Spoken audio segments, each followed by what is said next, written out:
Hi friends, ഞാനിന്ന് വന്നിരിക്കുന്നത് നല്ല അടിപൊളി ടിപ്സുകളുമായിട്ടാണ്.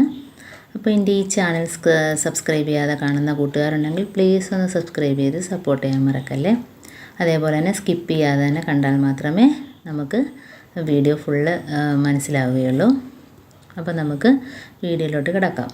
അപ്പോൾ വാഷ് ബേസിൻ, സിങ്ക്, ടാപ്പ് ഇതൊക്കെ തേച്ച് കഴിയുന്നതിന് നമുക്ക് നല്ലൊരു സൊല്യൂഷനാണ് ഇവിടെ റെഡിയാക്കുന്നത്. അപ്പോൾ അതിനായിട്ട് ഞാൻ ഫസ്റ്റ് വിനാഗിരിയാണ് ഒഴിക്കുന്നത്. എല്ലാം കുറച്ച് മാത്രം മതി. ഇനി അടുത്തത് ഡിഷ് വാഷ്, അത് ഏതായാലും കുഴപ്പമില്ല. ഇനിയിപ്പോൾ അതിനകത്തോട്ട് നമുക്ക് കോൾഗേറ്റ് ഇട്ട് കൊടുക്കാം. അതും കുറച്ച് മാത്രം മതി. അപ്പോൾ ഇതെല്ലാം കൂടെ ചേരുമ്പോൾ നല്ലൊരു സൊല്യൂഷനാണ്. ഏത് ബേസിനാണേലും ഏതാണേലും പാത്രങ്ങളാണെങ്കിൽ പോലും നല്ല വെട്ടിത്തിളങ്ങും. അപ്പോൾ ഇങ്ങനെയൊന്ന് ചെയ്ത് നോക്കുക. ഇനിയിപ്പോൾ നമുക്ക് ഇതെല്ലാം കൂടെ ഒന്ന് മിക്സ് ചെയ്തതിന് ശേഷം ബേക്കിംഗ് പൗഡറും കൂടെ ഇട്ട് കൊടുക്കാം. അപ്പോൾ ഇതിന് പ്രത്യേകിച്ച് അളവൊന്നുമില്ല. അപ്പോൾ നമുക്ക് എന്തുമാത്രം ആവശ്യമുണ്ടോ അതിനനുസരിച്ച് സാധനങ്ങളുടെ അളവ് കൂട്ടാവുന്നതാണ്. ഇപ്പോൾ നമുക്ക് ബേക്കിംഗ് പൗഡറും കൂടെ ഇട്ട് കൊടുക്കാം. അപ്പോൾ ഇത്രയും മാത്രം മതിയാകും നമുക്ക് സിങ്ക് കഴുകാനും അതേപോലെ അടുക്കളയിലെ ടൈല് കഴുകാനും. അതെല്ലാം ഇത് മാത്രം മതിയാകും.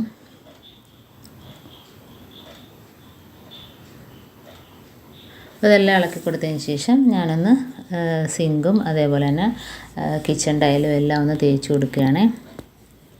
അപ്പോൾ എന്ത് കറയുണ്ടെങ്കിലും ടൈലിനകത്തുള്ളതാണേലും ടാപ്പിനകത്തുള്ളതാണേലും അതേപോലെ തന്നെ സിങ്കിനകത്ത് ഉള്ളതാണേലും എല്ലാം ഇതേപോലെ തന്നെ നമുക്ക് വാഷ് ബേസിനും എല്ലാം കഴുകാവുന്നതാണ്. അപ്പോൾ നമ്മൾ വളരെ ബലം പിടിച്ച് ഒന്ന് തേച്ച് കൊടുക്കേണ്ട കാര്യമൊന്നുമില്ല. ഇതേപോലെ ഒന്ന് ആക്കി കൊടുത്താൽ മാത്രം മതി.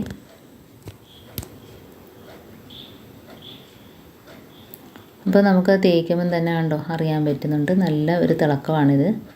പ്രത്യേകിച്ച് അതിനകത്ത് കോൾഗേറ്റ്, ഡിഷ് വാഷ്, വിനാഗിരി, പിന്നെ അതിനകത്ത് നമ്മൾ ബേക്കിംഗ് പൗഡറും കൂടെ ചേർക്കുന്നുണ്ട്. അപ്പോൾ ഇത് നാലും കൂടെ ചേരുമ്പം നല്ല ഒരു സൊല്യൂഷൻ തന്നെയാണ്. അപ്പോൾ അതുകൊണ്ട് എല്ലാം കഴുകിയെടുത്തപ്പോഴത്തേനും കൊണ്ട് നല്ല വെട്ടിത്തിളങ്ങുന്നു.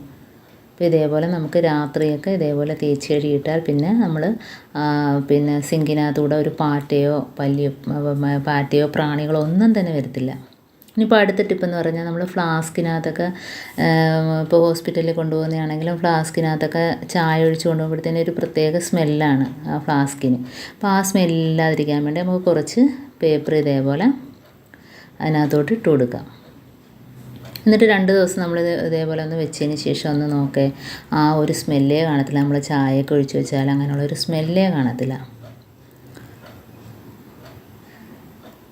ഇതേപോലെ ഒന്ന് അടച്ചു വെച്ചിട്ട് 2 ദിവസം കഴിഞ്ഞ് തുറന്ന് നോക്കുമ്പോഴത്തേന് പിന്നെ നമ്മൾ ഉപയോഗിക്കുമ്പോഴത്തേന് ആ ചായയുടെ ആ ഒരു സ്മെല്ലും ഒന്നും കാണത്തില്ല. ഇനിയിപ്പോൾ അടുത്ത ടിപ്പെന്ന് പറഞ്ഞാൽ അച്ചാർ കുപ്പി. അപ്പോൾ അച്ചാർ കുപ്പിയാണേലും ഇതേപോലെ നമ്മൾ വേറെ ഒരു സാധനം അതിനകത്ത് ഇട്ട് വെക്കാൻ ഒക്കത്തില്ല, കാരണം അച്ചാറിൻ്റെ മണമായിരിക്കും. അപ്പോൾ ആ മണം പോയി കിട്ടാൻ വേണ്ടി ഇതേപോലെ കുറച്ച് ന്യൂസ് പേപ്പർ കീറിയത് അതിനകത്തോട്ട് ആക്കി കൊടുത്തിട്ട് 2 ദിവസം ഇതേപോലെ ഒന്ന് വെച്ച് നോക്കുക. അപ്പോൾ ആ സ്മെല്ല് മാറിക്കിട്ടും. അപ്പോൾ നമുക്ക് പിന്നെ ഇതിനകത്ത് എന്ത് വേണേലും നമുക്ക് ഇട്ട് വയ്ക്കാം. ഇപ്പോൾ അടുത്ത ടിപ്പെന്ന് പറഞ്ഞാൽ റവ ചീത്തയാകാതിരിക്കാൻ വേണ്ടി പാനിനകത്തിട്ട് ഒന്ന് ചെറിയ രീതിയിലൊന്ന് ചൂടാക്കിയിട്ട് വെച്ച് നോക്കേ, എത്ര നാളായാലും അത് ചീത്തയാകത്തില്ല. ചെറിയ രീതിയിലൊന്ന് വറുത്ത് കൊടുത്താൽ മതി.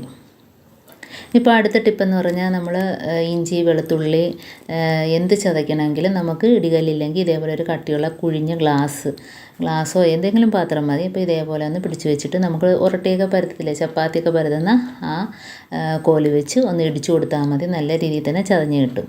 അപ്പോൾ എൻ്റെ ഈ ടിപ്സുകളെല്ലാം നിങ്ങൾക്ക് ഇഷ്ടമായെന്ന് വിചാരിക്കുന്നു.